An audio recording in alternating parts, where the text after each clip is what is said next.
नमस्कार दोस्तों, मैं हूं लोधी बॉस और माइंड डेवलपर में आपका स्वागत है। ओवरथिंकिंग की अपनी पिछली चर्चा में हमने इसके पहले प्रमुख कारण पर प्रकाश डाला था।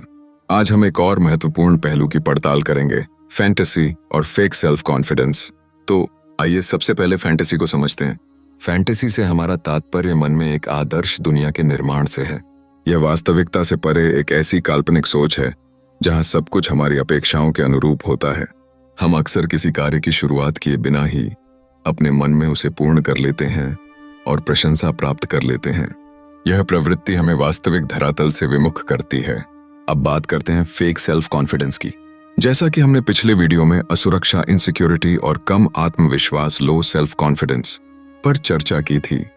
फेक सेल्फ कॉन्फिडेंस या आपका अहंकार, ईगो, इन्हीं आंतरिक असुरक्षाओं को छिपाने के लिए आपके मस्तिष्क द्वारा अचेतन रूप से विकसित किया जाता है।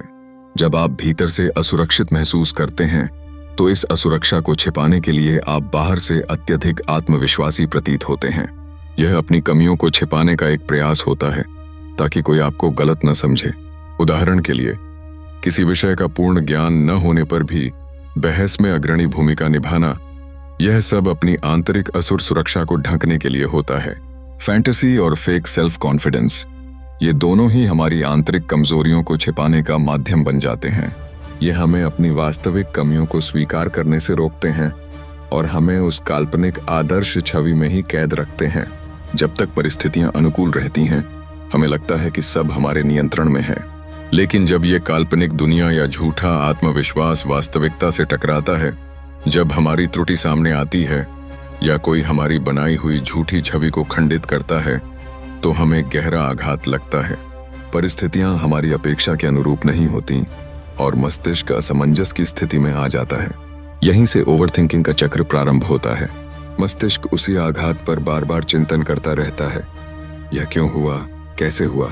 मेरी पुस्तक जंगली टू माइंड डेवलपर में मैंने स्पष्ट किया है कि यह एक मानसिक ग्लिच है।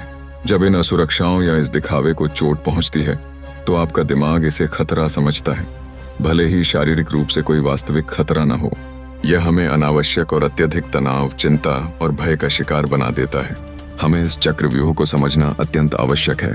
यही हमें ओवरथिंकिंग के जाल में फंसाता है।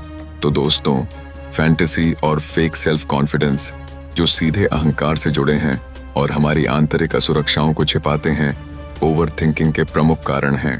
अब आप इन्हें भली भांति समझ चुके हैं। इनका पूर्ण समाधान हम अपने अगले वीडियो में विस्तार से जानेंगे। स्मरण रहे, आप जंगली नहीं, माइंड डेवलपर हैं। मेरी पुस्तक के विषय में अधिक जानकारी के लिए विवरण बॉक्स में दिया गया लिंक देखें। अगले वीडियो में हम ओवरथिंकिंग के तीसरे कारण और इसके सभी समाधानों पर चर्चा करेंगे। मिलते हैं अगले वीडियो में समाधान के साथ।